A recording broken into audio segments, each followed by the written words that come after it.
ഇവിടെയിൽ American army ബംഗ്ലാദേശിൽ വന്നിട്ട് ഒരു മോപ്പ് ഡ്രില്ല് നടത്തിയിട്ടുണ്ട്. ബംഗ്ലാദേശിന്റെ ഉള്ളിൽ വന്നിട്ട് അമേരിക്കൻ ആർമിക്ക് ഇങ്ങനെ ഒരു ഡ്രില്ല് നടത്താനുള്ള ഒരു സാഹചര്യം എന്താണെന്ന് നോക്കി കഴിഞ്ഞാൽ ഒരുപക്ഷെ ചൈനയെ ടാർഗറ്റ് ചെയ്യാം, ഇല്ലാന്നുണ്ടെങ്കിൽ മ്യാൻമർ ആവാം. ആ രീതിയിലാണ് കാര്യങ്ങളുടെ പോക്ക് എന്ന് വേണമെങ്കിൽ നമുക്ക് കരുതാം.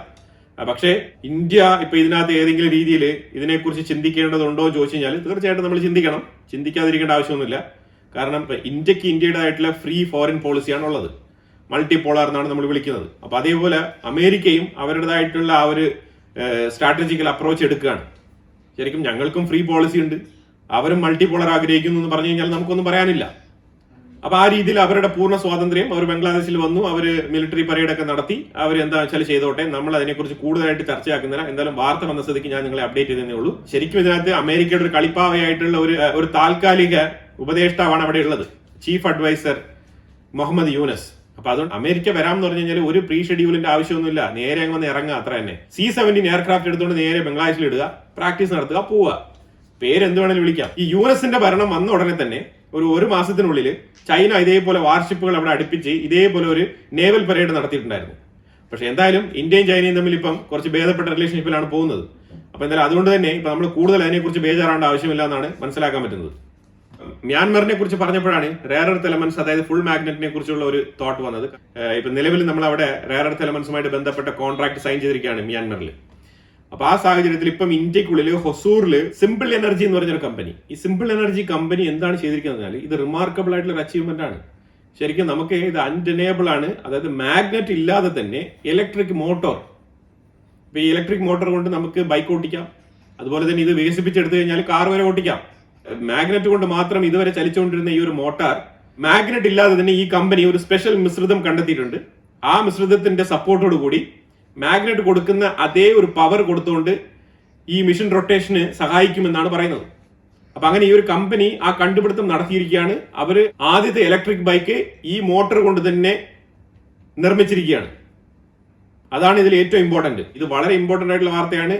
ഇന്ത്യയിലുള്ള മേജർ മാധ്യമങ്ങളെല്ലാം തന്നെ ഇത് റിപ്പോർട്ട് ചെയ്തിട്ടുണ്ട്. നമ്മുടെ മലയാളം മീഡിയാസ് ഏതെങ്കിലും റിപ്പോർട്ട് ചെയ്തിട്ടുണ്ടോ നമുക്ക് അറിയത്തില്ല. പക്ഷെ ഹിന്ദു ഇത് റിപ്പോർട്ട് ചെയ്തിട്ടുണ്ട്. അതുപോലെ തന്നെ മേജർ ആയിട്ടുള്ള പല മാധ്യമങ്ങൾ ഇത് റിപ്പോർട്ട് ചെയ്തിട്ടുണ്ട്. ഇത് ഏത് രീതിയിലുള്ള അച്ചീവ്മെന്റ് ആണെന്ന് നമുക്ക് പറഞ്ഞറിയിക്കാൻ പറ്റത്തില്ല. കാരണം ഈ റെയർ എർത്ത് എലമെന്റ്സിൽ ഈ ഫുൾ മാഗ്നറ്റ് കൊണ്ട് നമ്മൾ അനുഭവിക്കുന്ന തൊല്ല ചെറുതല്ല. കാരണം വേറെ ഒന്നും കൊണ്ടല്ല, ചൈന ഇടയ്ക്കിടയ്ക്ക് ഫുൾ മാഗ്നറ്റ് തരും, ചിലപ്പോൾ നിർത്തിവെക്കും. അപ്പൊ അങ്ങനെ അവര് നിർത്തി വെച്ച് കഴിഞ്ഞാൽ നമ്മുടെ ഇലക്ട്രിക് വാഹനങ്ങളുടെ മാനുഫാക്ചറിങ് യൂണിറ്റ് കംപ്ലീറ്റ് നിൽക്കും.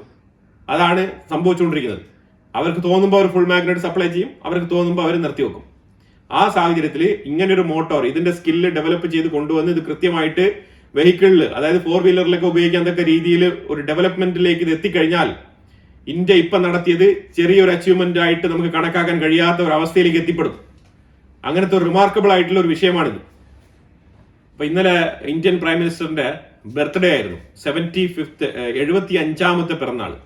അപ്പൊ ഈ 75ാമത്തെ പിറന്നാളിനോടനുബന്ധിച്ച് ലോക നേതാക്കൾ പലരും, ഒരു വർഷം ഇല്ലാത്ത രീതിയിൽ ഈ വർഷം പലരും പിറന്നാൾ ആശംസകളുമായിട്ട് വന്നിരിക്കുകയാണ്. അതില് പുടിൻ വന്നിട്ടുണ്ട്, ഡൊണാൾഡ് ട്രംപ് വന്നിട്ടുണ്ട്, ജോർജിയ മെലോണി വന്നിട്ടുണ്ട്, ഓസ്ട്രേലിയയിലെ ആന്റണി ആൽബനീസ് വന്നിട്ടുണ്ട്, ന്യൂസിലാൻഡ് പ്രൈം മിനിസ്റ്റർ ലക്സൺ വന്നിട്ടുണ്ട്. പിന്നെ പ്രധാനപ്പെട്ട ഒരാള് ബിൽ ഗേറ്റ്സും ഇന്ത്യൻ പ്രൈം മിനിസ്റ്ററിന് ഈ ബർത്ത്ഡേ വിഷസ് പറഞ്ഞിട്ടുണ്ട്. അതിലുപരിയായിട്ട് അടുത്ത 100 വർഷം ഇന്ത്യയുടേതാണ് എന്ന് തറപ്പിച്ച് പറഞ്ഞിട്ടുണ്ട്. ബിൽ ഗേറ്റ്സ് അഗ്രികൾച്ചർ മേഖലയിൽ നടത്തുന്ന കാര്യങ്ങളെ കുറിച്ച് ഞാൻ ചെറിയൊരു വീഡിയോ പണ്ട് ചെയ്തിട്ടിട്ടുണ്ട്. അതിന്റെ തുടർച്ച എനിക്ക് പിന്നീട് ചെയ്യാൻ പറ്റിയിട്ടില്ല. ഈ ജനറ്റിക്കലി മോഡിഫൈഡ് സാധനങ്ങളൊക്കെ കൊണ്ടുവരുന്നത് ഗേറ്റ്സ് ഫൗണ്ടേഷൻ ആണ്. ഈ ഗേറ്റ്സ് ഫൗണ്ടേഷനും ഈ അമേരിക്കയിലെ ഈ ജനറ്റിക്കലി മോഡിഫൈഡ് ആയിട്ടുള്ള ഈ മാസ് ഫുഡ് ഇൻഡസ്ട്രി മാനുഫാക്ചറിംഗ് യൂണിറ്റും വലിയ ബന്ധമുണ്ട്. ഫുഡ് സേഫ്റ്റി ഉറപ്പുവരുത്തുക എന്നുള്ളതാണ് പുള്ളിയുടെ ലക്ഷ്യം. അതായത് പോവർട്ടി ഒഴിവാക്കുക എന്നുള്ളതാണ്. ഏറ്റവും കൂടുതൽ മാസ് പ്രൊഡക്ഷൻ നടത്തി ചാരിറ്റി ത്രൂ ആഫ്രിക്കയിലോട്ടൊക്കെ അയച്ച് അവിടെയുള്ള പട്ടിണിക്ക് ഒരു അറുതി ഉണ്ടാക്കുക എന്നുള്ളതാണ് പുള്ളി ഉദ്ദേശിക്കുന്നത്. ചാരിറ്റി എന്നൊക്കെ തന്നെയാണ് പറയുന്നത്. ഗേറ്റ്സിന്റെ ഫൗണ്ടേഷൻ ചെയ്യുന്ന പരിപാടികൾ പലതുണ്ട്, അതിൽ ഇതും ഒരു ഉടായ്പാണ്. പക്ഷെ എന്നാലും ബിൽ ഗേറ്റ്സ് ഒരു സ്ഥലത്ത് വന്ന് ബർത്ത്ഡേ വിഷസ് ഒക്കെ പറഞ്ഞിട്ട് അടുത്ത 100 വർഷം ഇന്ത്യയുടേതാണെന്നൊക്കെ പറയുന്നെങ്കിൽ ഇന്ത്യക്കുള്ളിൽ പുള്ളി കാര്യമായിട്ട് എന്തൊക്കെയോ പ്രതീക്ഷിക്കുന്നുണ്ട് എന്നാണ് മനസ്സിലാക്കേണ്ടത്. പല കാലഘട്ടങ്ങളിലായിട്ട് ഗേറ്റ്സ് ഫൗണ്ടേഷൻ ഇന്ത്യക്കുള്ളിൽ ഈ ജനറ്റിക്കലി മോഡിഫൈഡ് സീഡുകൾ കൊണ്ടുവരാൻ വേണ്ടിയിട്ട് ശ്രമിക്കുന്നുണ്ട്. നിങ്ങളൊരു കാര്യം ആലോചിക്കണം, ഈ ജനറ്റിക്കലി മോഡിഫൈഡിന്റെ പുറകിൽ വലിയൊരു സ്റ്റോറി ഉണ്ട്. അതൊരു ഡീപ്പ് റിസർച്ച്ഡ് സ്റ്റഡി മെറ്റീരിയൽ ആണ്. അത് നിങ്ങൾ ചെറുതായിട്ട് ഞാനതൊരു സൂചന പറഞ്ഞു പോവാം. നമ്മൾ ഇതിനു മുമ്പ് ഉപയോഗിച്ചുകൊണ്ടിരുന്ന നാടൻ വിത്തുകൾ എത്രയോ നമുക്കിപ്പോൾ നഷ്ടപ്പെട്ടിട്ടുണ്ട്. പിന്നീട് ഒരു കാര്യം മനസ്സിലാക്കി കഴിഞ്ഞാൽ സീഡ്ലെസ് ആയിട്ടുള്ള ഒരുപാട് പ്രോഡക്റ്റുകൾ ഉണ്ട്. ഇപ്പോൾ മുന്തിരിങ്ങയിൽ ഇപ്പൊ സീഡ് ഉണ്ടാവില്ല, ഓറഞ്ചിൽ സീഡ് ഉണ്ടാവില്ല. അപ്പൊ ഇങ്ങനെ സീഡ്ലെസ് ആയിട്ടുള്ള പല പ്രോഡക്റ്റുകളുണ്ട്. ഇതെല്ലാം തന്നെ ജനറ്റിക്കലി മോഡിഫൈഡ് ആയിട്ടുള്ള സാധനങ്ങൾ തന്നെയാണ്. ബയോടെക്നോളജി ത്രൂ ലാബിൽ ഉൽപ്പാദിപ്പിച്ച് പിന്നീട് അതുകൊണ്ട് തറയിൽ നട്ട് വളർത്തിയെടുത്ത് പരിപാലിച്ച് അതിന്റെ വിളവെടുക്കുന്ന ഏർപ്പാടാണ്. പക്ഷെ അതിന് വിത്തുണ്ടാവില്ല.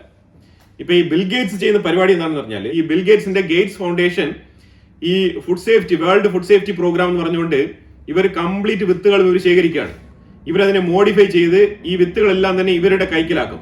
നാളൊരു സമയത്ത്, അതായത് സമീപ ഭാവിയിൽ, ഗേറ്റ്സ് ചിലപ്പോൾ ഉണ്ടാവണമെന്നില്ല, ഗേറ്റ്സ് ഫൗണ്ടേഷൻ ഉണ്ടാവും, ഗേറ്റ്സിന്റെ തലമുറകൾ ഉണ്ടാവും, അതുമായിട്ട് ബന്ധപ്പെട്ട ആൾക്കാരുണ്ടാവും. പക്ഷേ ഈ എൻറ്റയർ വിത്തുകൾ മൊത്തം അമേരിക്കയുടെ കസ്റ്റഡിയിലായിരിക്കും. അപ്പൊ നാളെ നിങ്ങൾക്ക് എന്തെങ്കിലുമൊക്കെ ഒരു ഫ്രൂട്ട്സ് വെച്ച് പിടിപ്പിക്കണം എന്നുണ്ടെങ്കിൽ നിങ്ങളുടെ മുറ്റത്ത് വെക്കാൻ നിങ്ങളുടെ കയ്യിൽ വിത്തുണ്ടാവില്ല.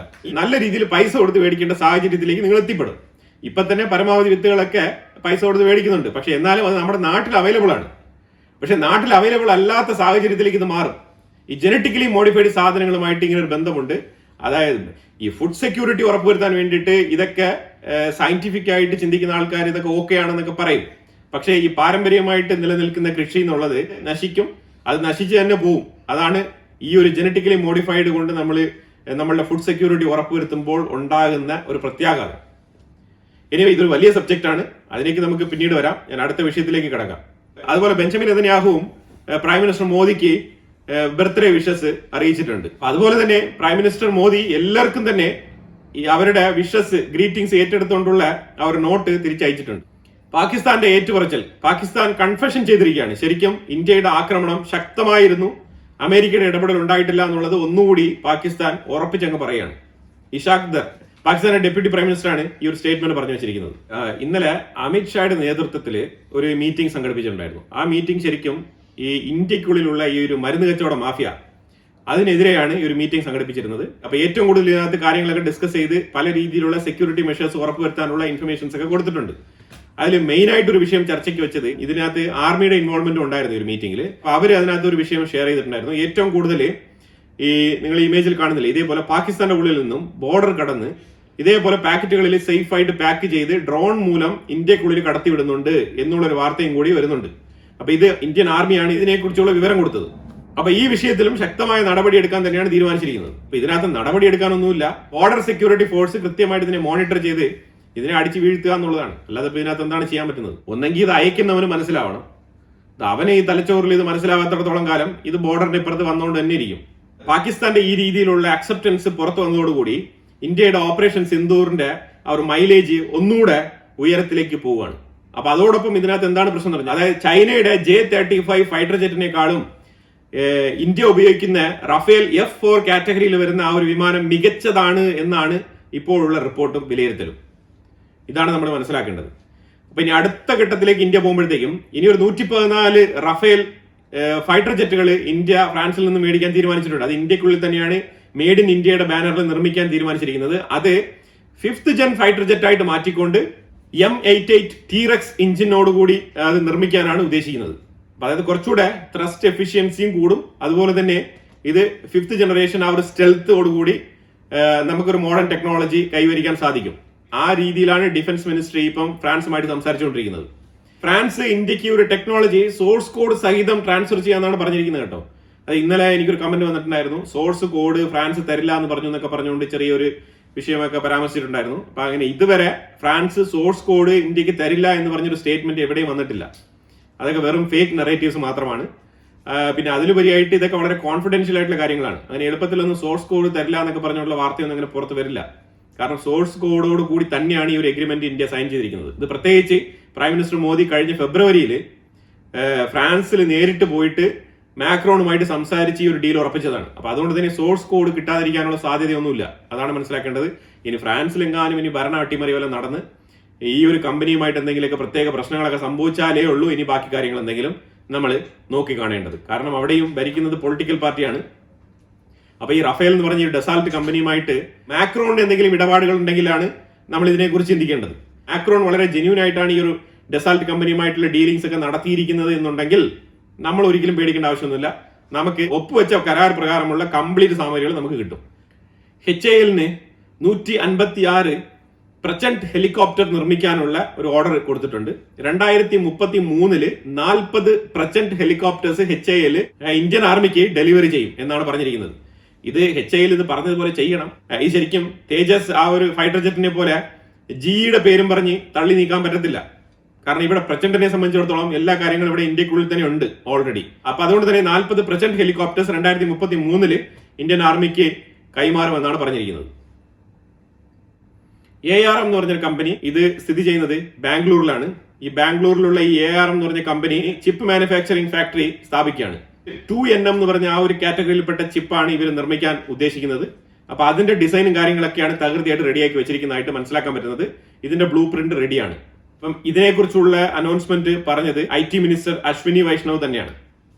അപ്പൊ എന്തായാലും ARM എന്ന് പറഞ്ഞ കമ്പനി 2NM ചിപ്പ് മാനുഫാക്ചറിംഗുമായിട്ട് ബന്ധപ്പെട്ട വിഷയത്തിൽ world most advanced chip manufacturing facility റെഡിയാക്കുകയാണ് ബാംഗ്ലൂരിൽ. അപ്പൊ എന്തായാലും കുറെ നിർണായകമായിട്ടുള്ള വിഷയങ്ങളാണ് നമ്മൾ ഈ വീഡിയോയിൽ പങ്കുവച്ചത്. ഇതിനെക്കുറിച്ചുള്ള അഭിപ്രായങ്ങൾ കമന്റ് ബോക്സിൽ രേഖപ്പെടുത്തുക. കൂടുതൽ വാർത്തകളുമായിട്ട് അടുത്ത വീഡിയോയിൽ വരാം. Thank you so much.